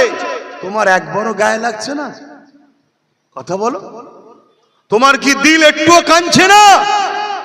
তোমার তো ভাবা দরকার, আমার নবীর মাদ্রাসাকে ভাঙছে, আমার জায়গায় আমার নবীর ঘর ভাঙছে, কোন পাওয়ারে?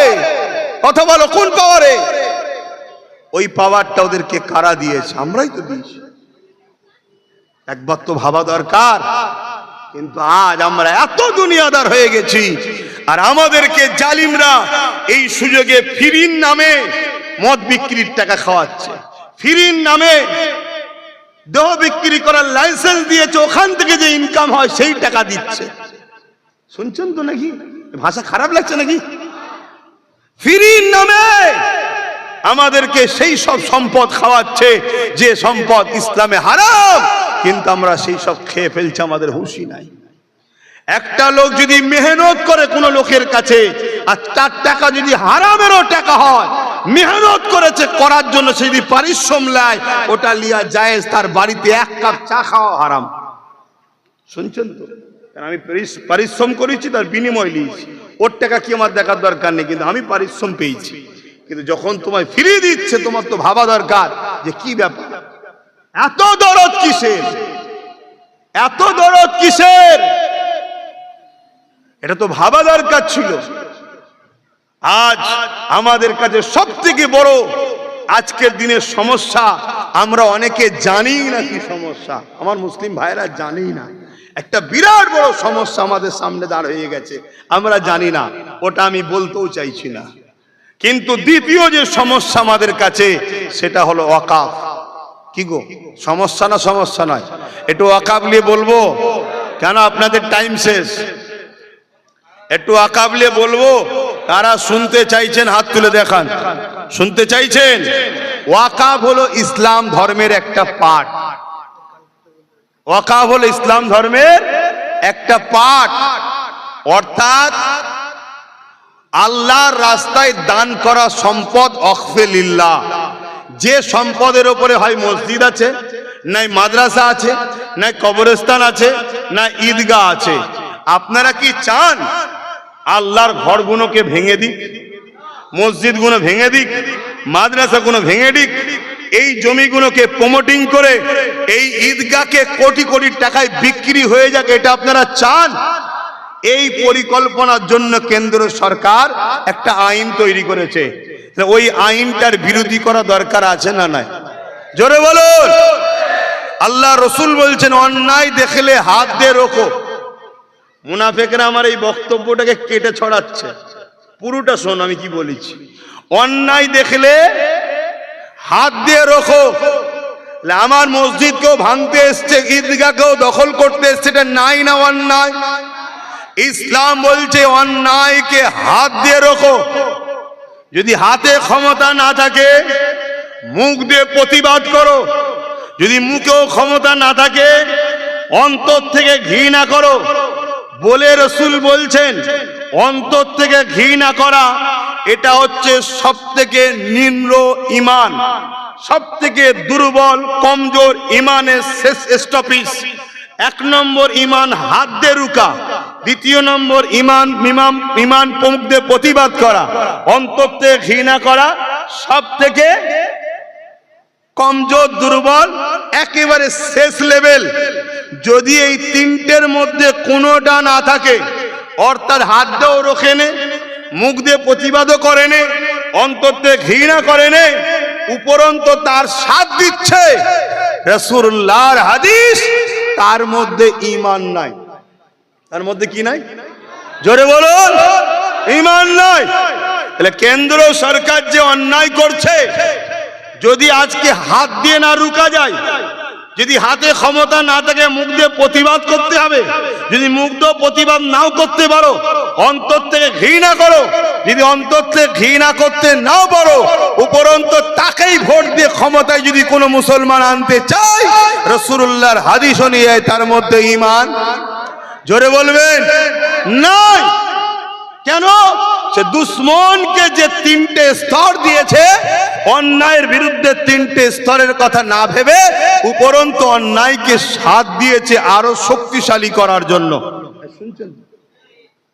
ঠিক এই হাদিসটাই যদি আমার রাজ্য সরকার বলে কোরআন শেষ হয়ে যাবে, উন্নয়ন শেষ হবে না, এটা কোরআনের পক্ষে কথা না বিরুদ্ধে?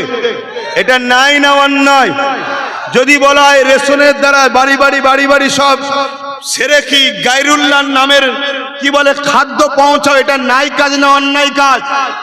যদি কেউ বলে এখানে আন্দোলন নয়, দিল্লি গিয়ে আন্দোলন করো, অর্থাৎ মসজিদ ভাঙবে, তুমি বিরোধী করতে পারবে না, এটা নাই না অন্যায়? যদি এই অন্যায়ের বিরুদ্ধে হাত দিয়ে না লড়ো, মুখ দিয়ে প্রতিবাদ না করো, অন্তর থেকে যদি এই মুনাফিককে ঘৃণা না করো, রাসূলুল্লাহর হাদিস অনুযায়ী তার মধ্যে ঈমান, জোরে বলো। এটা বলাতে কিছু মুনাফিকের কষ্ট হচ্ছে, শুনছেন তো? কেন? তোদের তো অনেক মৌলী সাহেব আছে ভাড়াটিয়া, চল না একদিন ব্রিগেডের ডেট কর, বাহাস হবে, বস। শুনছেন তো নাকি? তোদের হাতে প্রশাসন আছে, সরকার আছে, আমি যাবনি মানে চাংতলা করলে চলে যাবি, চিন্তা করছিস কেন? কি জানে যেটুকু পিছন থেকে করে খাচ্ছি খেগেলি, সামনে হলে একেবারেই কাপড় খুলে নেবে। কথা বুঝছেন তো নাকি? আল্লাহ শুকর করে বলছে আম্মা বিনিমাতি রব্বিকা ফাহাদ্দিস, আমার জন্য লড়ছি না দিনের জন্য। জোরে বলেন, খুব ভালো তারে বোঝো। তাহলে কেউ যদি আমার মসজিদ মাদ্রাসার দুশ্মন হয়, সে আমাদের বন্ধু তো? জোরে বলেন, কেউ যদি আমার মসজিদ মাদ্রাসার দুশ্মন হয়, সে আমাদের বন্ধু তো? কে আমাদের দুশ্মনকে সাহায্য করে শক্তিশালী করা যায়? কেউ যদি আমার মসজিদ মাদ্রাসার দুশ্মনদের বিরুদ্ধে লড়তে গিয়ে আমাদেরকে যদি বলে মসজিদ ভাঙছে ভাঙুক, বিরোধী করতে পারবে না, মসজিদের বিরোধী করছে করুক, বিরোধী করতে পারবে না, তাহলে বলো এ আমাদের বন্ধু না দুশ্মন? তাহলে এই দুশ্মনের সঙ্গে সাথ দিয়ে নিজেদের কল্যাণের কথা ভাবছো, কিন্তু দিনের শেষে সব কিছু বুঝার পরে একটা মাথার মধ্যে বুদ্ধি ঢুকবে, কি সবই ঠিক আছে, ও চোর তাড়াতে গিয়ে ডাকাত না চলে আসে। কি হাই রে কপাল, একবারও বুঝতে পারলে না, যারই নাম চাল ভাজা তারই নামই খুদ ভাজা, যার নাম চাল ভাজা তার নামই খুদ ভাজা, তাই তো নাকি? হ্যাঁ, এখনো একবারও বুঝতে পারলে না, অন্য জায়গায় ডাকাত যা করছে এখানে চোর তাই করছে, একই জিনিস করছে। ওখানেও মসজিদ নিরাপদে নাই, এখানেও নাই। ওখানে মাদ্রাসা ভাঙা হচ্ছে, এখানেও হচ্ছে। ওখানে মুসলিমকে মব লিঞ্চিং গোরক্ষা বাহিনী মারছে, এখানেও মারছে। ওখানেও কেস দেওয়া হচ্ছে, থানার জেলের মধ্যে এনকাউন্টার করে মারছে, এখানেও মারছে। ওখানেও হাজার হাজার কেসে পড়ে আছে, এখানেও পড়ে আছে। ওখানেও অকাবলে আন্দোলন করলে পিটছে, এখানেও অকাবলে আন্দোলন করলে পিটছে, এখানেও কেস দিয়েছে। কিন্তু ওখানে আর এখানের মধ্যে একটা পার্থক্য আছে। কি পার্থক্য?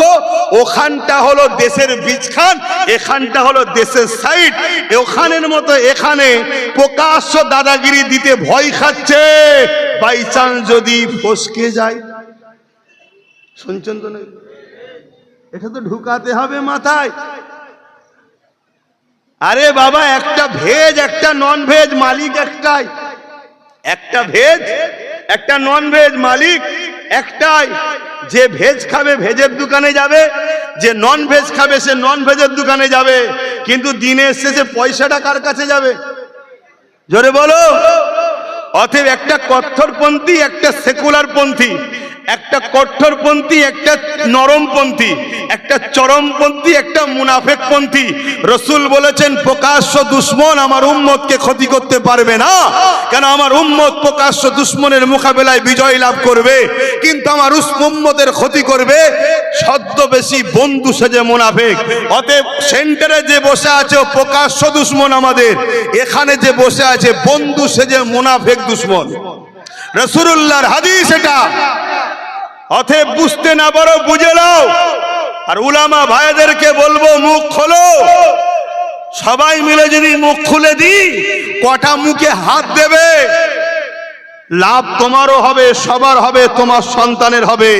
আর যদি মুখ না খোলো, যেমন একটা উলামা একজনকে দেখতে গেছে, যাকে দেখতে গেছে এনেছে দেশের মাতারাই, যারা এনেছে তাদেরকে পিটিয়ে মারলো না, দেখতে যাওয়ার জন্য দুটো ছোট ছোট কন্যা স্ত্রী সহ মারা গেল। এ আমার উলামা ভাইয়েরা, ইমাম ভাইয়েরা, তোমাদের পিছনে সামনে তোমাদের 7 আব্বাস সিদ্দিকী দেবে ওয়াদা করছি। আসো, বসো, সংগঠিত ঐক্য হও। তোমাদের উপরে ঝড় এলে আমি তোমাদের সামনে দাঁড়াবো, ওয়াদা করছি। তোমরা আমার সাথে আসতে বলবো না, কিন্তু তোমরা দিনের স্বার্থে ঐক্য হও, একতা হও, হক কথা বলো। এ জাত মুশরিক হয়ে যাচ্ছে, এ জাতকে বাঁচাও। আজকে প্রচার করছে ধর্ম যার যার, উৎসব সবার। প্রচার করছে না, করে না? এ তো ইসলাম বিদ্বেষীদের স্লোগান, এ তো তাগুতি শক্তির স্লোগান। তাগুতি শক্তি কাকে বলা হয়? যারা বড় প্ল্যান পরিকল্পনায় ইসলামের ঘরের লোককে ইসলামের বিদ্বেষ, মুনাফিক কি বলে, মুশরিক, কাফের বানাতে চায়, তাকে বলা হয় তাগুতি শক্তি। ধর্ম যার যার, উৎসব তার।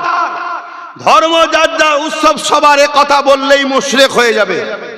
শুনছেন? এই বিষয়ে উলামারা সজাগ করছে, এই বিষয়ে আলেমরা আন্দোলন করছে, এই বিষয়ে কলিকাতায় কোন জমায়েত হয়েছে যে এই স্লোগান বর্জিত করতে হবে। এই স্লোগান মুসলমানদের মানা যাবে না। এই স্লোগানের মধ্যে কুফরি আছে, এই স্লোগানের মধ্যে শিরক আছে। কেন? উৎসব যার, ধর্ম তার। ধর্মকে কেন্দ্র করেই উৎসব, উৎসবকে কেন্দ্র করেই ধর্ম। আজকে প্রতিবাদ না করার জন্য আমাদেরই ঘরের হাজার হাজার ছেলেরা বিজয় উপলক্ষ করে র্যালিতে যাচ্ছে। এই যাচ্ছে না, যায় না? কেন তুমি যাবে? এটা তো একটা ধর্মের বিষয়। তুমি তাকে ভালোবাসো, তার সঙ্গে দল করা আলাদা বিষয়, কিন্তু তার ধর্মীয় বিষয়ে তুমি যেতে পারো না। এই যাওয়াটা তোমার জন্য কুফরি হচ্ছে। কিন্তু আমাদের উলামারা আমাদেরকে জানায়নি, আমাদের মসজিদের ইমামরা আমাদেরকে জানায়নি। আজকে বলে যাচ্ছি, এজন্য রাসূল বলেছেন আসমানের নিচে জমিনের উপরে আখরি জামানায় সব থেকে নিকৃষ্ট হবে একদল উলামা। শুনছেন তো নাকি? কে বলছে? রাসূল বলছে। আজকে বিজয় উপলক্ষ করে যে র্যালি, ওই র্যালি যাওয়া ইসলামে হারাম, চলবে না। এটা যদি আমার কোন অমুসলিম ভাই বক্তব্য শুনে মনে দুঃখ করেন, আমি সে অমুসলিম ভাইকে বন্ধু সেজে বলবো, আমার কুরবানিতে আপনি কি এসে আমার কুরবানির পশুর ঠ্যাং ধরতে রাজি আছেন? কথা বলুন। তাহলে আপনার যেমন ধর্মে বাধা, আমার ধর্মে তো বাধা।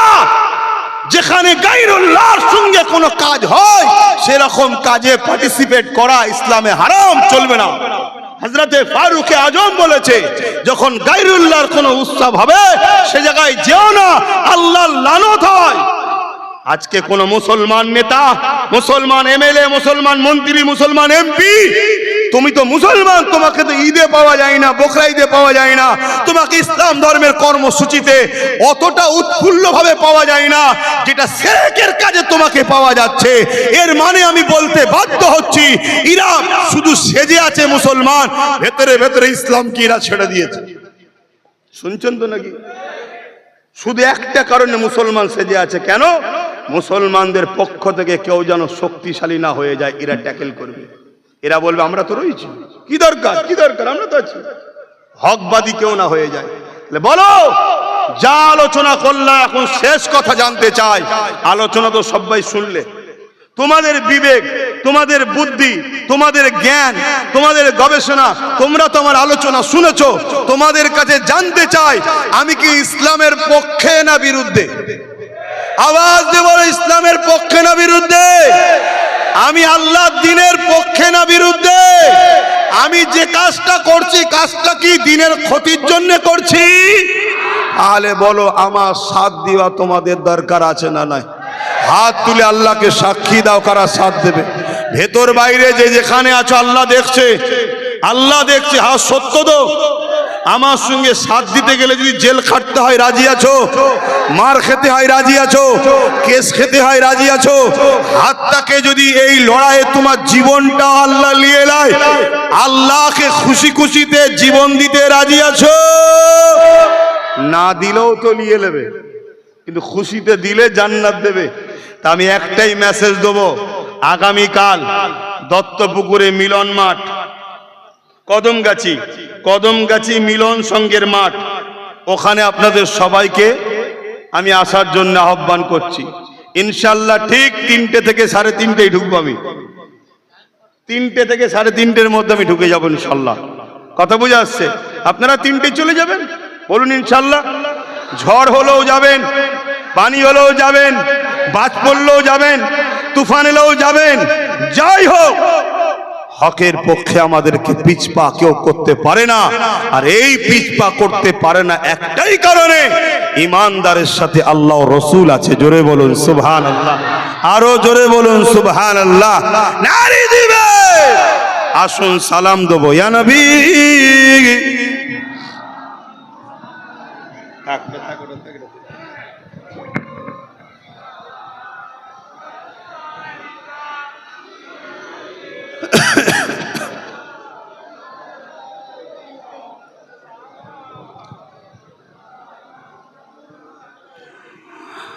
طلع البدر علينا من شنيعة الوداع وجب الشكر علينا ما دعا لله أهداي يا نبي سلام يا رسول يا حبيب السلام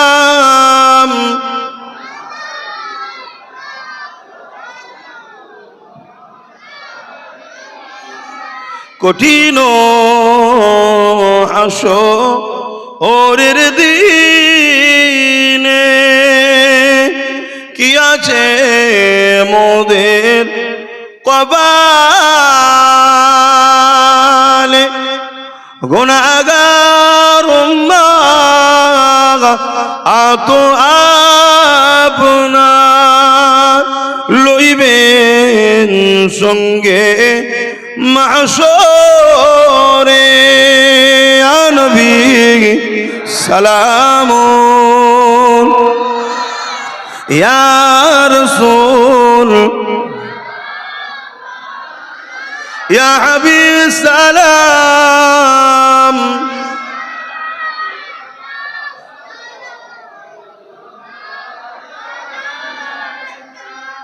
সকলে গায়ে গায়ে বসুন, দোয়া হবে। বালাগাল উলা বিকাওয়ালিহি কাসাবাদ দুজা বিজামালিহি হাসানাত জামিউ সালিহি সাল্লু আলাইহি ওয়া আলিহি আল্লাহুম্মা সাল্লি আলা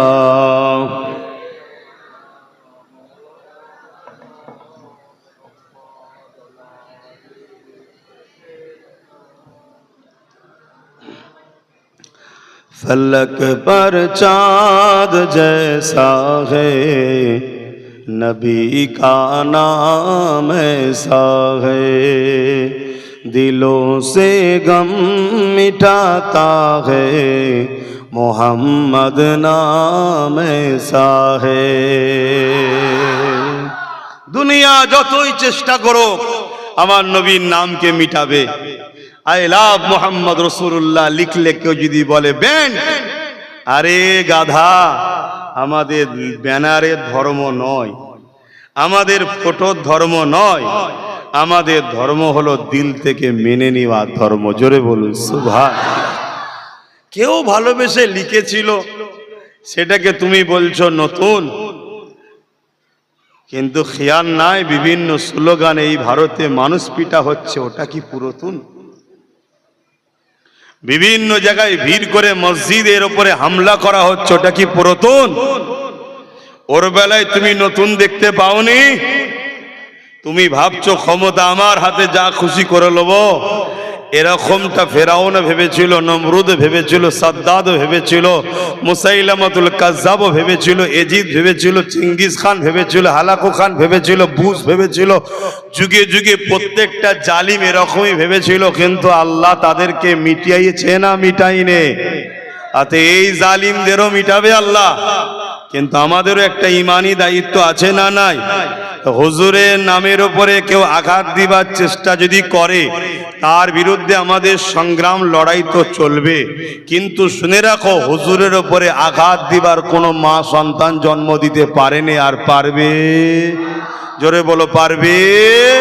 কেন হুজুরের শুধু ভালোবাসার মানুষ আমরা নয়, हुजूर के चाहने वाला सिर्फ इंसान ही नहीं, जीन भी हुजूर की उम्मत है, फरिश्ते भी उम्मत हुजूर की उम्मत है, चांद भी हुजूर के गुलाम है, सूरज भी हुजूर के गुलाम है, ए फिजा भी हुजूर की गुलाम है, ए हजारे सजारे जिन्न बसार कुल कायनात में जो कुछ है सब हुजूर की उम्मत है।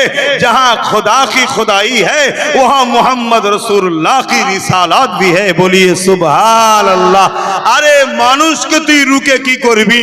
চাঁদ হুজুরের গোলাম, সূর্য হুজুরের ইশারায় উঠেছে, হাজারো সাজারো জিন্ন বাসার সবাই হুজুরের গোলাম। জোরে বলুন সুবহানাল্লাহ। তো ভাইয়ের আমার, কিন্তু আমি আপনাদেরকে বলবো আজ আই লাভ মোহাম্মদ সাল্লাল্লাহু আলাইহি ওয়াসাল্লাম নিয়ে পুরো দেশ জুড়ে প্রতিবাদ হচ্ছে। 100 বার হোক, হওয়ার পক্ষে আমি বিরুদ্ধে নয়, কিন্তু কয়েকটা কাজ প্রতিবাদ করার নামে আমরাও হুজুরের দুশমন হয়ে যাচ্ছি। কয়েকটা কাজ। নাম্বার 1, এই ব্যানারকে অপমান করা হচ্ছে। এই ব্যানারে হুজুরের নাম লেখা আছে, ওই ব্যানারের মর্যাদা দিতে হবে। ওই ব্যানারের সম্মান কত? আপনার জানের থেকে দাম বেশি। কেন? হুজুরের নাম মুবারক ওই ব্যানারে আছে। আরে যে নাম লিবার সাথে সাথে ফেরেশতারা জাহান্নামীদের ঘরে জান্নাত দেখিয়ে দেবে। জোরে বলুন সুবহানাল্লাহ।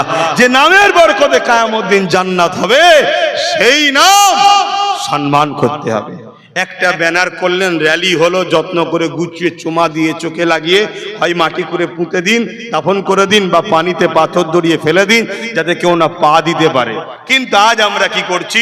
কাগজ চিপকে দেয়ালে মারছি, ওটা খুলে রাস্তায় পড়ছে, ড্রেনে যাচ্ছে, আরো কত বেইজ্জতি হবে।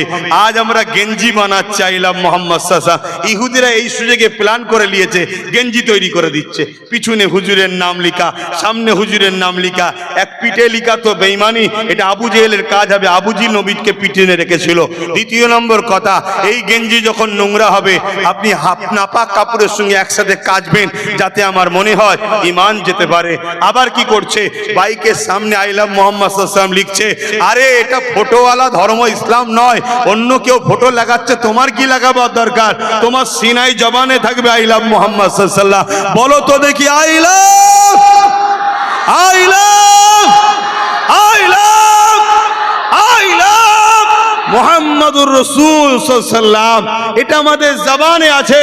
হাজারো জবান যদি কেটে দাও, ওই জবান যে কাটা অংশ, তা থেকেও বলবে ইয়া রাসূলুল্লাহ, আমি আপনারই নকর, আপনারই গোলাম। জোরে বলুন সুবহানাল্লাহ। তো ভাইরা আমার, এই যে মোটরসাইকেলের সামনে ফেস্টনে দিয়ালে যে কোনো জায়গায় চপকাচ্ছো, এ কোনো ভুল করছো। রাস্তার সামনে আই লাভ মোহাম্মদ সাল্লাল্লাহু আলাইহি ওয়াসাল্লাম লিখে দিয়েছো, ভালোবেসে দিয়েছো, খেয়াল রাখতে হবে নাই ঝড় পানিতে দড়ি ছিঁড়ে গিয়ে যদি সেটা পড়ে যায় আর তোমার খেয়াল নাই, এটা কিন্তু গোস্তাকে রসুল হবে।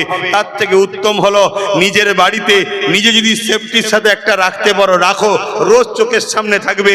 যদি অসুবিধে হয় সুন্দর করে তাকে গুছিয়ে মাটি দিয়ে দাও বা পানিতে পাথর দিয়ে ফেলে দাও, যেটা আর কেউ না বিয়াদবি করতে পারে। কেন আমার নবী পাক সাল্লাল্লাহু আলাইহি ওয়াসাল্লাম রাত্রির একটা পাত্রে পেশাব করেছে, নবী পাক খাদেমকে জিজ্ঞেস করছে আমার ওই পাত্রটার পানি ছিল যেটা, সেটাকে কোথায় রাখলে? খাদেম বলছে হুজুর আমি সেটাকে নিরাপদ জায়গায় রেখে। হুজুর কি ছিল? আরে বাবা রাত্রিরে আমার খুব জোর অসুস্থ ছিল, পেশাব লেগেছিল, পাত্রের মধ্যে আমি ইস্তেঞ্জা করেছি। আর ওই খাদেম বলছে হুজুর চিন্তা করবেন না, এমন জায়গায় রেখেছি কেউ বিয়াদবি করতে পারবে না। আরে কোথায় রেখেছো? হুজুর ও থেকে এত খুশবু বেরোচ্ছিল আমি পান করে নিয়েছি। বলুন সুবহানাল্লাহ। আরে হুজুর মানুষ ঠিকই, কিন্তু আমাদের মতো মাটির রশিতে নয়, তাই আমাদের গা দিয়ে দুর্গন্ধ বাহির হয়। হুজুরের গা থেকে পৃথিবীর কোনো আতরের সঙ্গে মিলানো যাবে না, এত খুশবু বাহির হয়। জোরে বলুন সুবহানাল্লাহ। শুধু হুজুর কেন, হুজুরের আম্মাজানের রেহেম মুবারকে হুজুর যখন ছিলেন আম্মাজানের শরীর থেকেও খুশবু বেরোচ্ছিল। জোরে বলুন সুবহানাল্লাহ। তাহলে ভাবুন হুজুরের পেশাব মুবারক যদি যেখানে সেখানে ফেলা না যায়। এবং হুজুর যখন কোনো সফরে যেতেন সাহাবা হুজুররা বলতেন, হুজুরের যখন প্রয়োজনে ফাঁকে যাবার প্রয়োজন হতো, বাকিটা বুঝতে পারছেন তো নাকি, হুজুর গাছকে ডাকতেন এদিকে আসো এদিকে আসো এদিকে আসো, চারিদিক থেকে গাছ জমিন চিরে চিরে চিরে চিরে হুজুরের কদমের কাছে আসতেন। জোরে বলুন সুবহানাল্লাহ। আরে দুনিয়া কত বড় বড় মাথা মোটা হুজুরের বিরোধী করতে গিয়ে জাহান্নামের কুকুর হয়ে চলে গেছে।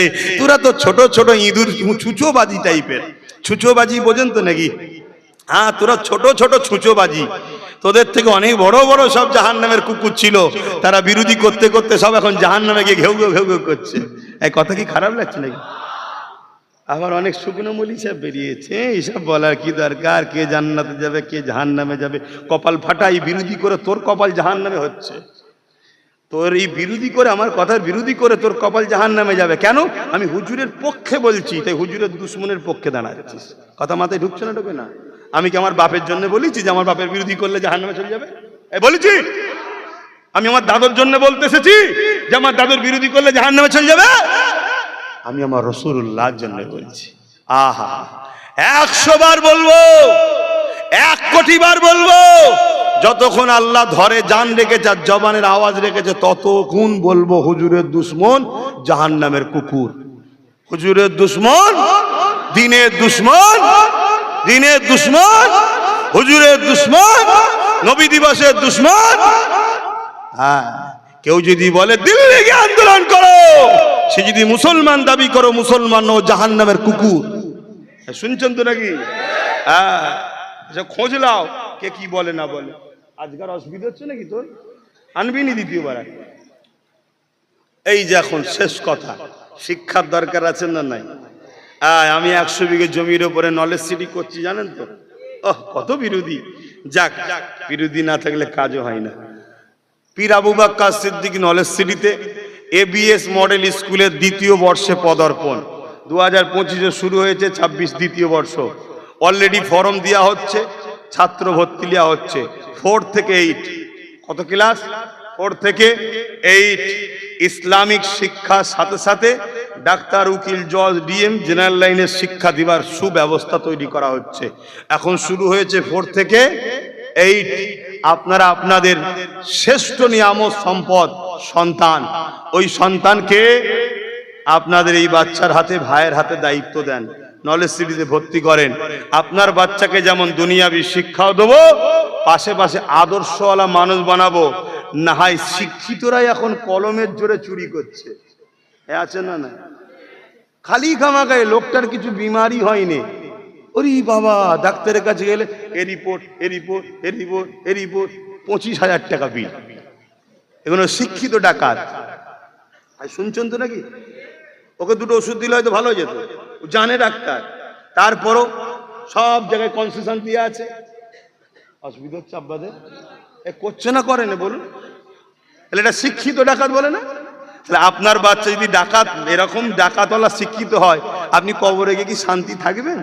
আপনাকে তো আল্লাহ দেখাবে কি ডাকাত রেখে এলি, আই দেখ কি করছে। দেখ, একটা গরিব রুগী এসেছে, তাকে বললো এক্ষুনি অ্যাডমিশন নিতে হবে, এই পরীক্ষা এই পরীক্ষা এই পরীক্ষা এই পরীক্ষা, দেখ 25,000 টাকা বিল করে দিল। আপনি লজ্জিত হবেন না? এই দেখানো হয় রে মোর দেখে, গল্প বলছি না, বাংলায় বলছি বলে অবিশ্বাস হচ্ছে। এই জন্যে শিক্ষিত